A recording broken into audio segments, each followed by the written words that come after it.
കേരള സഹകരണ പുനരുദ്ധാരണ fund scheme പദ്ധതി പ്രകാരം സഹായത്തിന് 12 സംഘങ്ങളെ തെരഞ്ഞെടുത്തതായി സഹകരണ മന്ത്രി വി.എൻ. വാസവൻ പറഞ്ഞു. ഇന്ത്യയിൽ ഇതാദ്യമായാണ് സഹകരണ ബാങ്കുകൾക്കായി ഇത്തരത്തിൽ ഒരു പദ്ധതി വിഭാവനം ചെയ്ത് നടപ്പാക്കുന്നത്. ആദ്യഘട്ടമായി 10 കോടി രൂപയുടെ ധനസഹായം വരെ കേരള സഹകരണ പുനരുദ്ധാരണ ഫണ്ട് സ്കീം പ്രകാരം ബാങ്കുകൾക്ക് ലഭ്യമാകും. പ്രതിസന്ധി നിമിത്തം ദുർബലമായതോ സുഷുപ്താവസ്ഥയിലായതോ ആയ സംഘങ്ങൾ പുനരുദ്ധരിച്ച് സഹകരണ മേഖല ശക്തിപ്പെടുത്തുക എന്നതാണ് പദ്ധതിയുടെ ലക്ഷ്യം.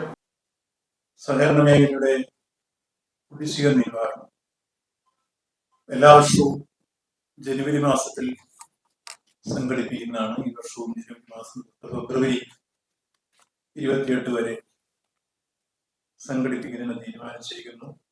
അതിൽ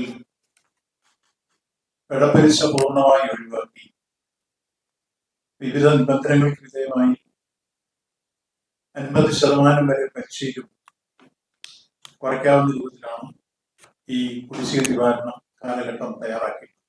സഹകരണ മേഖലയിലും കേരളത്തിന്റെ സമ്പദ് വ്യവസ്ഥയിലും സഹകരണ സംഘങ്ങളുടെ സംഭാവനകൾ തുടർന്നും ഉറപ്പാക്കുന്നതിനും സഹകരണ സംഘങ്ങളുടെ പ്രവർത്തനക്ഷമതയും സുസ്ഥിരതയും പുനഃസ്ഥാപിക്കുന്നതിനും പദ്ധതി ലക്ഷ്യമിടുന്നതായി മന്ത്രി പറഞ്ഞു.